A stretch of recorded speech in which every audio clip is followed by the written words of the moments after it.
Now, what am I talking about? I'm talking about the only security there is. When you and I think that we are secure because we have a job or that we have some dough in the bank or this or that or the other thing, don't you believe it? That became one of the greatest living lessons I have ever learned. Because there's never been a day since then, or an hour since then, that I haven't known where my security is. It's my own relationship with my own God.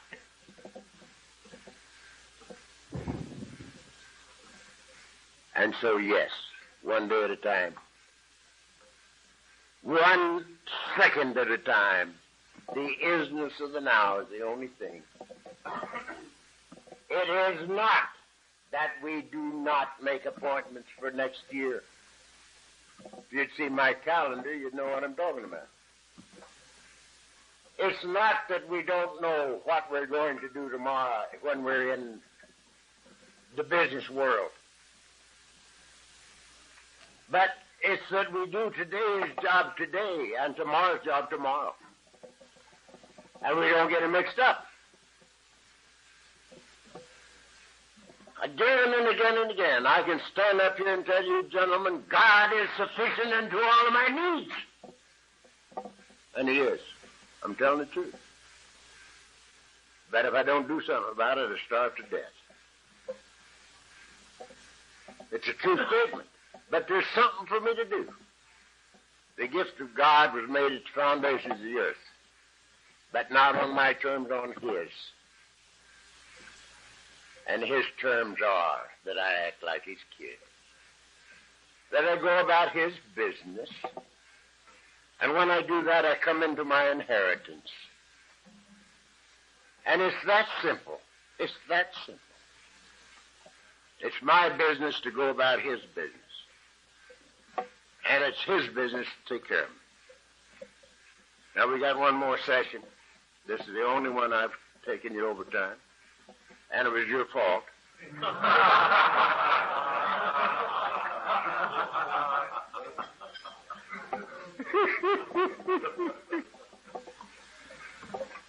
So, until the next meeting, God bless you. Don't too many of you go home, because we're going to talk about the prodigal son this afternoon for a little while.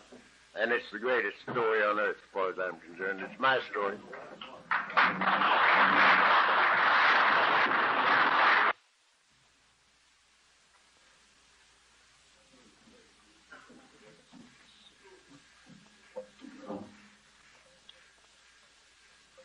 All good things have to come to an end, I guess. But in thinking again, this might be just the beginning, not the end.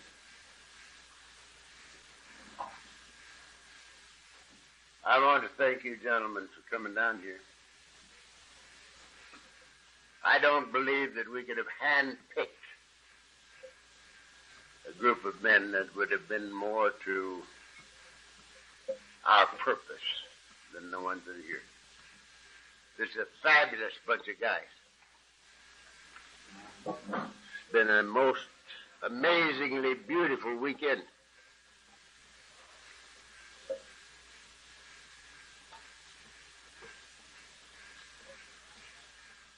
Been a lot of love in the grounds and in the meeting rooms and in the hospitality rooms. A lot of love. The spirit has been excellent. As far as I'm concerned, I've never been to anything that has been more nearly right than this has been for me. And I thank you very much for coming.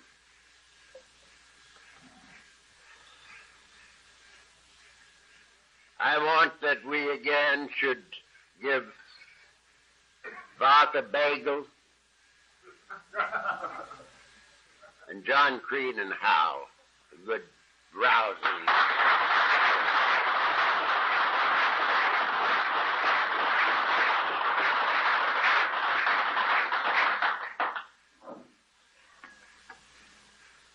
lot of work going into this, and they did it.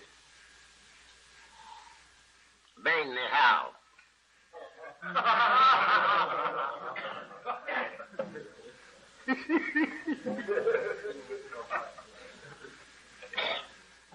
The other two were not fullbacks, they were drawbacks.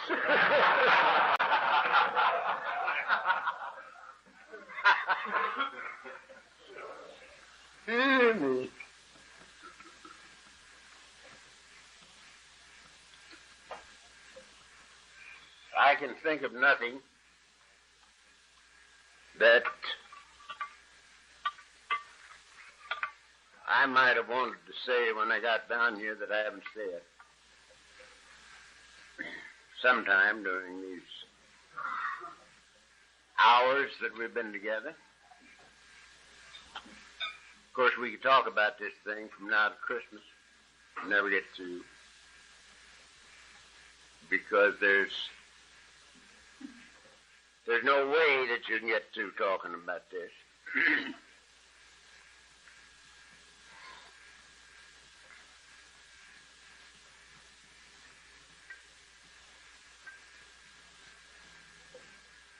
One of the greatest things about getting older in the program of Alcoholics Anonymous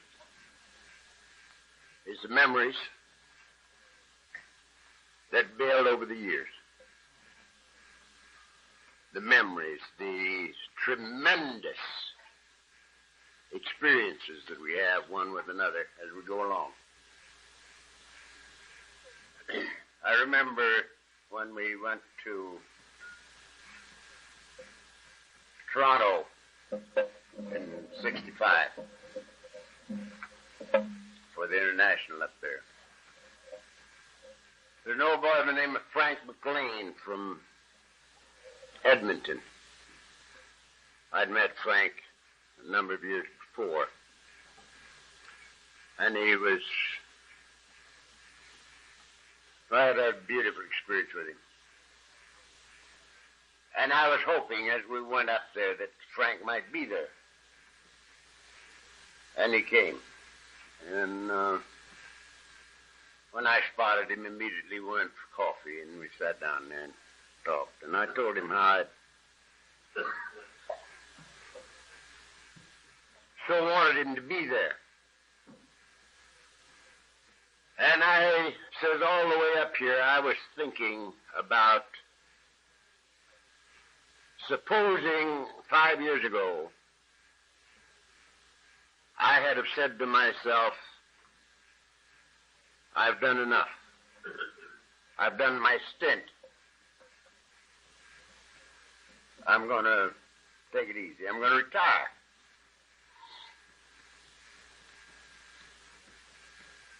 Let the other guys have it now. I've done my thing.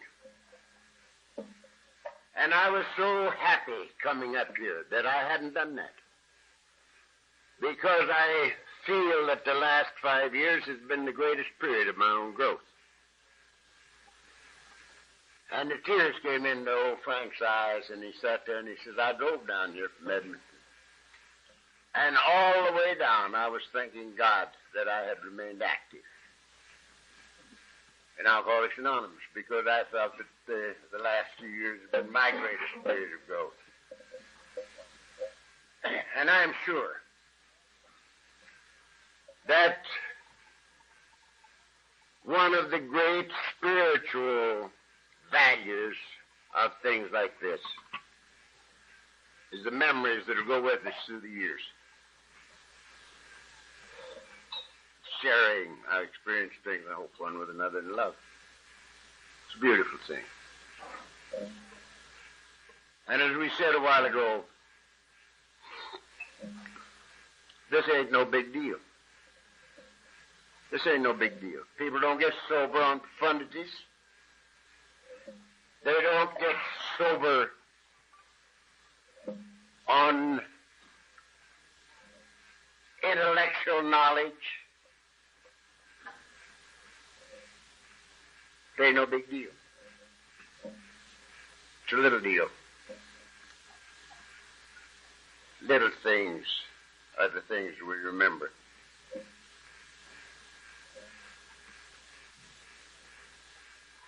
There was a guy came up to me 20-some years ago in Claremont.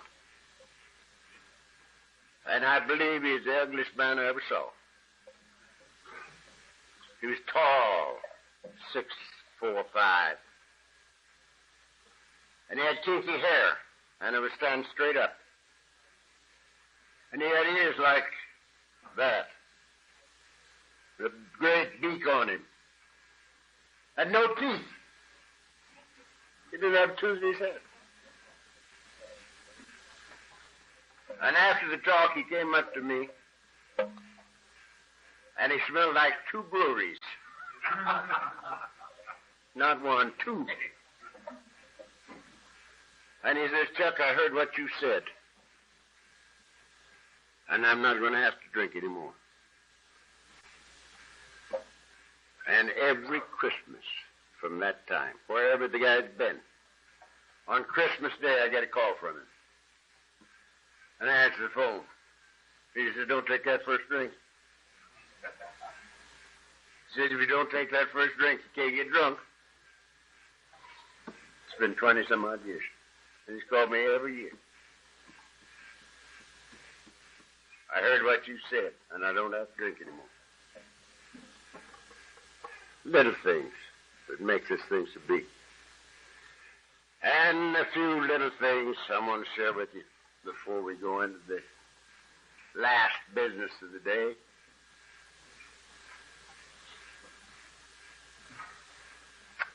Many of you have heard me say this, but it's more real to me today than it ever was. 20-some odd years ago, I talked on Sunday night in Highland Park. And after the meeting, there were 4 or 5 of us standing in the middle of the room with our arms on each other's shoulders. And we were saying to each other,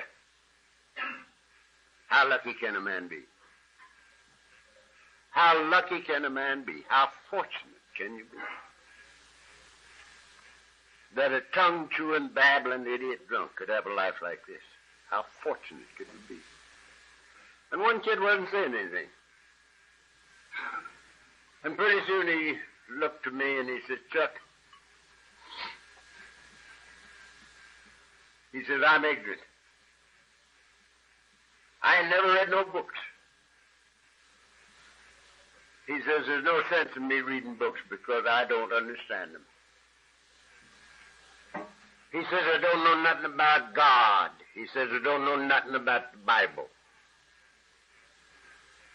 But this no man can take away from me. He says, when I do these simple things one day at a time to the best of my ability, I feel clean inside. And good things happen in my life.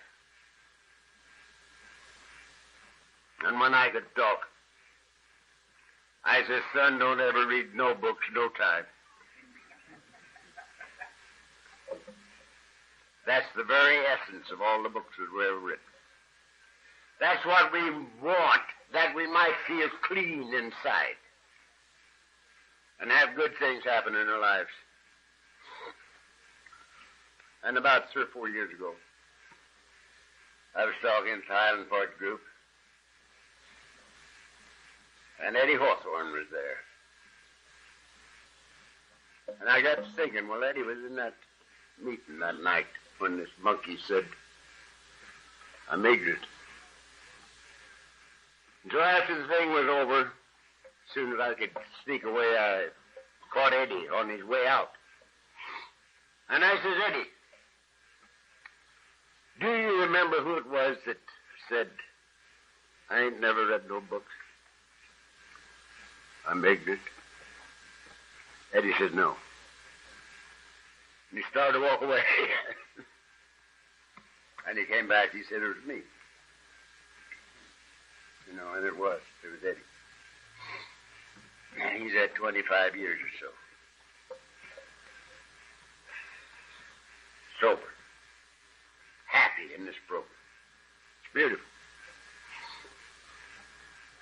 A little earlier than that, I jacked someplace, I don't know where. And there was a kid came up to me, and he says, Chuck, he says, you know why it's so hard for us to find God? And I didn't want to answer him. I was tired. I wanted to get the hell out of there. And I thought to myself, I'm going to have to listen for an hour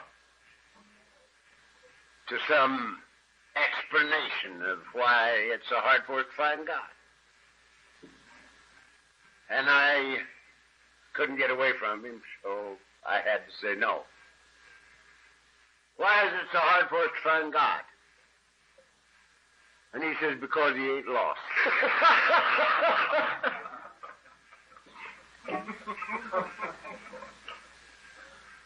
Because he ain't lost. Isn't that fabulous? Because he ain't lost. He says, you see, all we got to do is come back home. And we find God's always been there. We've been away. And there was another old boy. His name was Big Smith. Big Smith was from Flint, Michigan. And he was my kind of a drunk. He was the kind of guy that drove his car off the end of a pier and through brick buildings.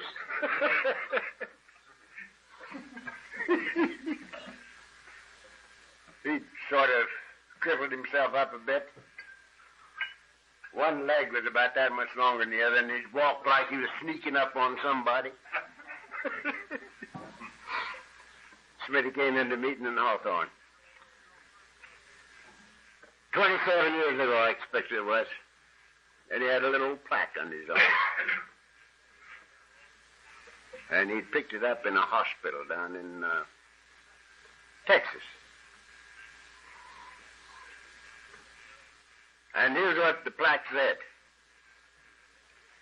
It said, if you're not as close to God as you once were or as you would like to be, make no mistake, you're the one that moved.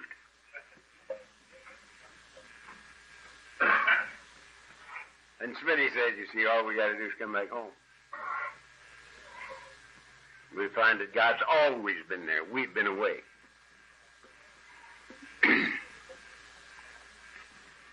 And there was another little thing that I have treasured over the years. I don't know where it came from. I don't know where I got it. But it's a fish story, too.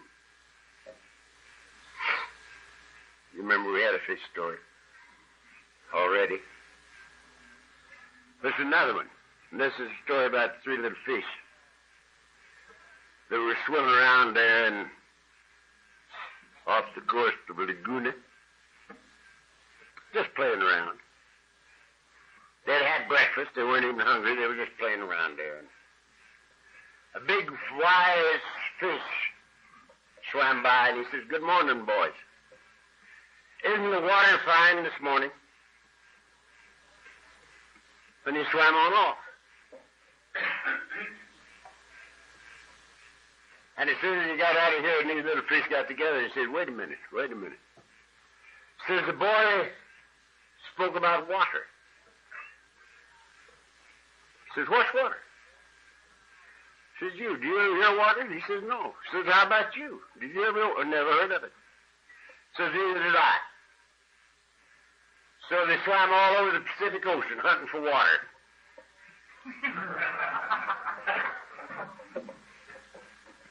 In which they lived and moved and had their being. Fascinating.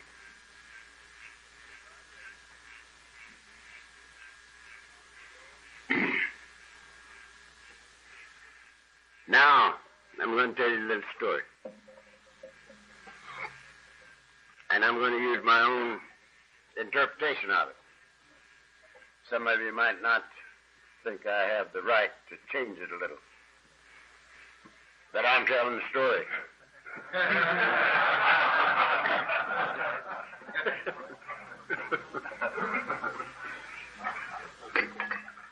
And this is my story. And it's your story.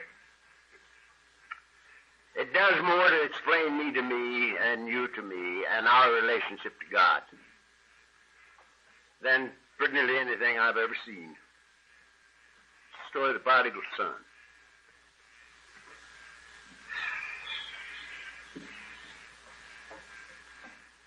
And it goes something like this.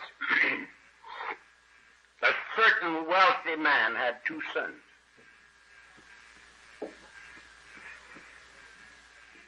And the youngest one of them came to his dad, and he says, Dad, I've got me some ideas. I'm going out to Hollywood. They do a lot of things out there. There's big deals out there. Motion picture industry is big. And you can do big things out there. So, says he, give me my inheritance. And the father gave it to him. Now, the father didn't say, wait a minute, son. We're wealthy.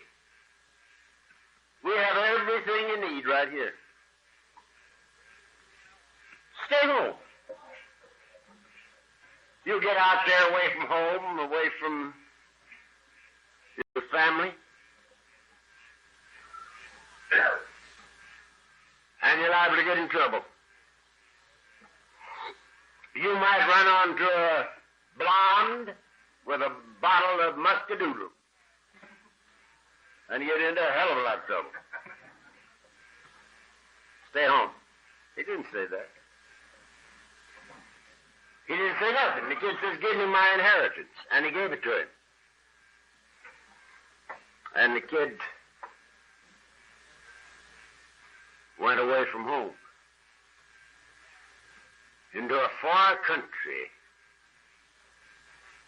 and wasted his substance on riotous living. Now, that might not fit you, but it fits me pretty good. Sounds suspiciously like me. And he wasted his substance on riotous living. And when he had spent all, there arose a mighty famine in the land. And as serious as this is, it tickled the hell out of me. If there's ever a bunch of people that should understand the famine, it's us. How many times have you come over drunk? Found everybody that you knew looking for you. 90% of them just tell you they never want to see you again. And the other 10% have been trying to bank one of your checks with a tennis racket. He's having difficulty. I don't think they make famines like that no more. That's a famine. So the kid, after he'd spent all, there arose a mighty famine in the land, and what did he do? Did he come back home? No, he didn't. He did just like you did, and like I did. He went to a man in that country. We did too. We went to a man in that country, doctor, psychiatrist, priest, preacher.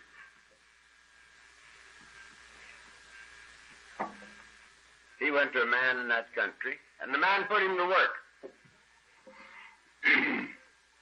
And of all the things he might have put him to doing, he didn't. He gave him a job tending the pigs. Now, this is very significant, because this was a Jew boy telling this story. And Jews don't like pigs. There would be nothing so obnoxious to a Jew than having to tend pigs. And there he was, tending the pigs. Meaningful it is, because that means the guy was down. low. He was low down. We have a name for it. We call it a low bottom. And he'd done hit himself a low bottom, tending pigs. And while he was in the pig pen with the pigs, he got hungry. And he fain would eat the husks that the pigs did eat. And no man gave unto him. He was beyond human help. And no man gave unto him. Probably no human power could have relieved the alcoholism. Same thing. And while he was there, with everything gone, it occurred to him that in his father's house was plenty and to spare. They were wealthy. And here he was, totally done in. But he said to himself, I can't go back there and say to my father, look, Dad, I'm your boy. Do you recognize me? I'm your son. I couldn't do that. Couldn't do that. The self-condemnation that goes with the disease of alcoholism. How we condemned ourselves. How we hated ourselves for the failure that we were making in the business of living. And so it was with him. But he also remembered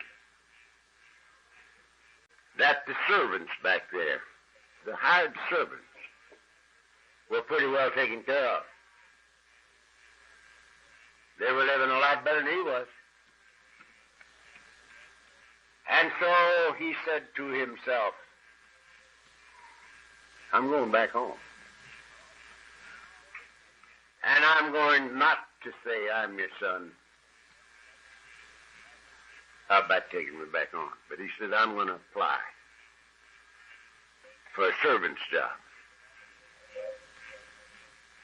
A hired servant. So he made a decision. He says, I will arise and go to my father.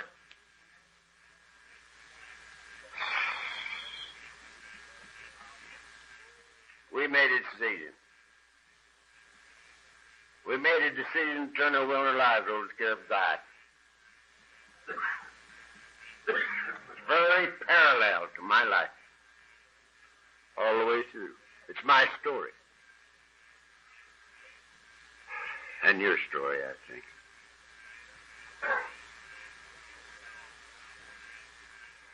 So he got up and started home. Now here's the miracle of Alcoholics Anonymous. Here's the thing itself. This is the essence of our program. The kid had made his decision and he started home. And the father saw him a long ways off and came to meet him. Ah, this is fantastic.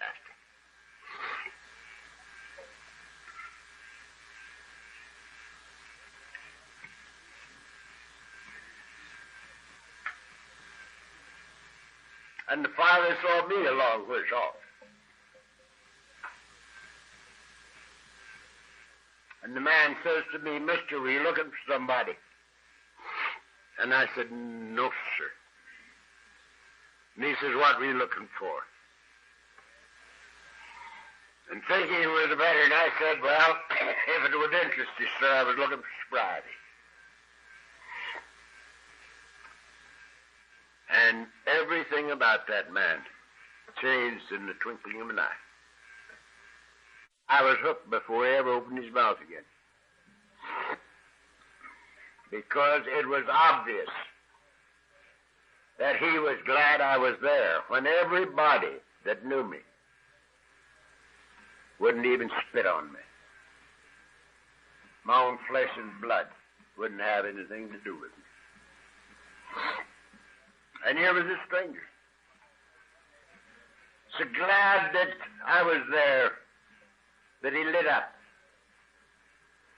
And when he spoke again, this is what he said. He says, why, take off your hat and coat. You're in the right place.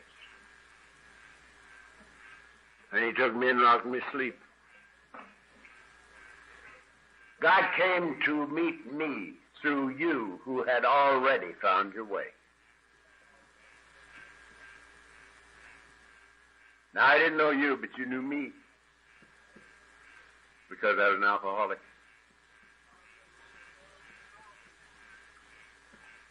And it didn't make any difference. You didn't ask me if I was hot, if I was in bad with the law, if I owed money, if I had turned over a new leaf, if I was sorry for my sins. You didn't say those things to me. Have you quit drinking? You didn't say that.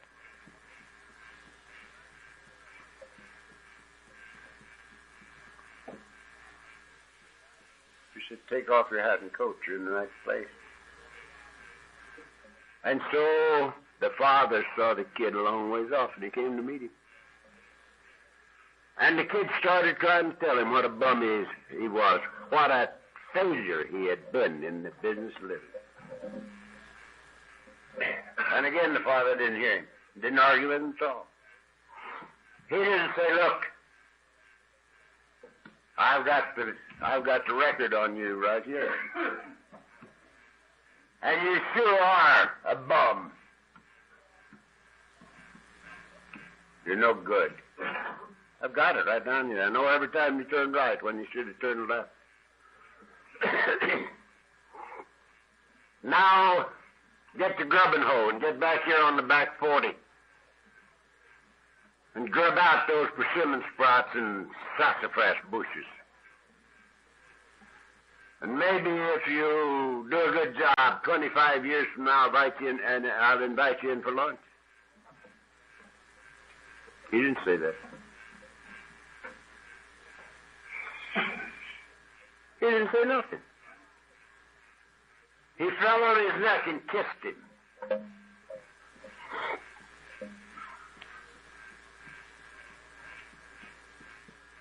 And he put a ring on his finger, the symbol of eternal life, no beginning and no end.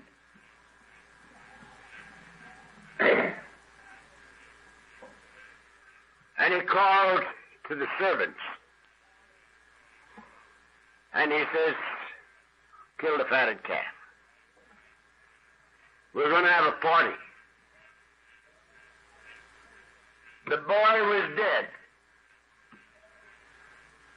And he's now alive. He was lost, and he's come back home. So let's have a party.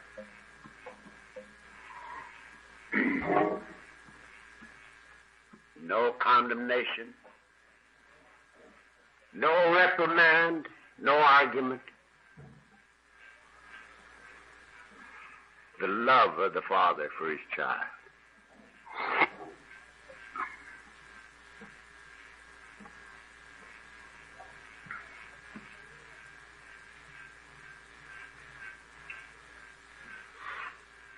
You and I, having run out of our own resources, have been privileged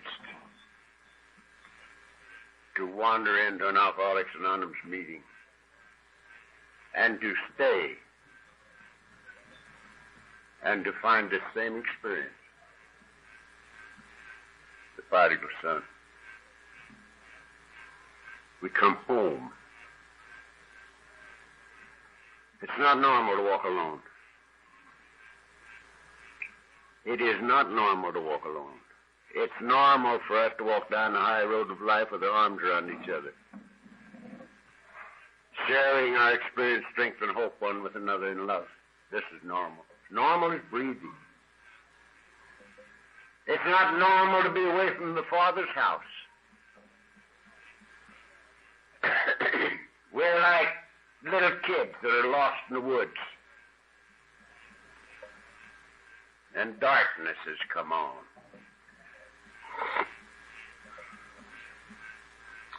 We're scared to death.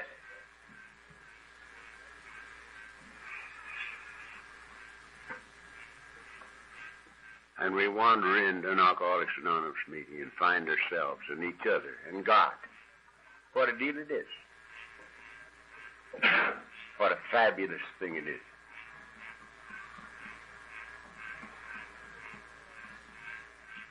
Now, I recognized my problem 10 years before coming here, and that's 39 years ago. 39 years ago. And in this 39 years, millions of men and women have died of the same disease that I had. The disease of alcoholism. Because they didn't find this place.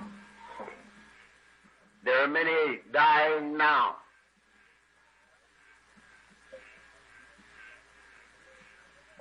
Almost in rifle shot right here. Dying of the disease of alcoholism. And they don't know. They don't know.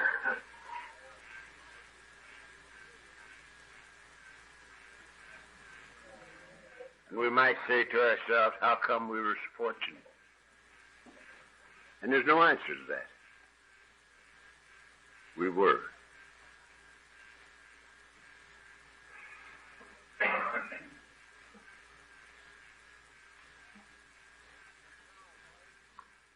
And myself, having over 10,600 days, one day at a time,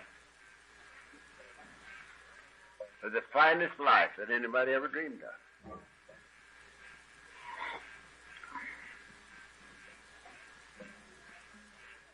And from a tongue-chewing, babbling idiot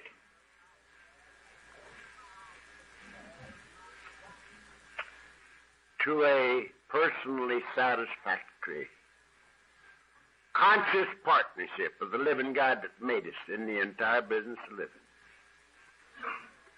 What a transition. What a miracle of life.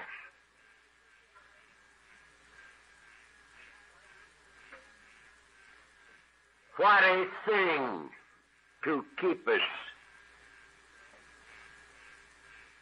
practicing these principles in all of our affairs and carrying this message to the alcoholic who still suffers.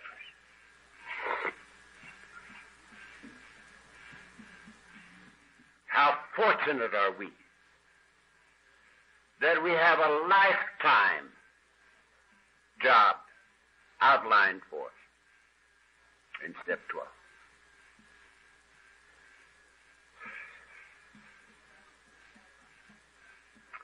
And as I have said on many occasions, I don't know who to be most grateful for or to. I don't know. Because I didn't come to you to find God. I didn't come to you to get my wife back. Or my kids. Or my health or my sanity.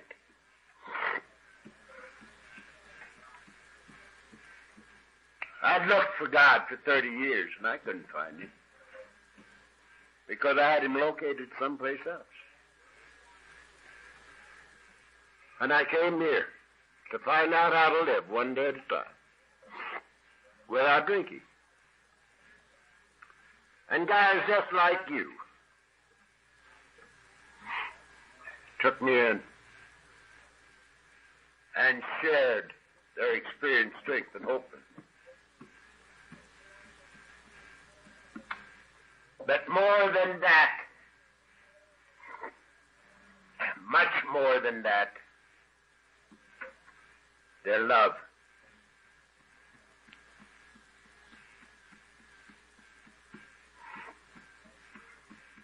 Guys that I didn't know. But they know me. They knew me, you see. And so, insofar as I am capable of doing it, I will be attempting to share this thing with drunks. As long as there's breath in me.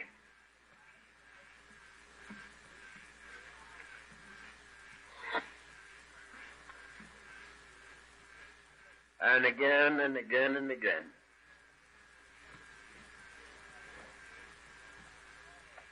You guys get dear to me all the time. Because you are the guys that nursed me back to health.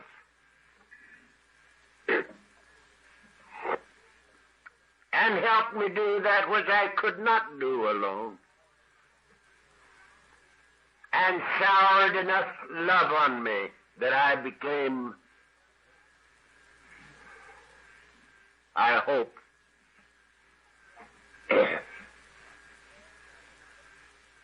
aware of the fact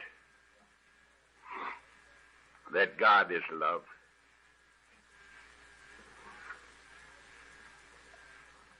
God is love, and he that abideth in love abideth in God, and God abideth in him. And so I'm so grateful to you who can't see. I love you. It's my joy to have had this weekend with you, and I shall never forget it. Because some part of every one of you is going to be with me for the rest of my life. So I thank you again.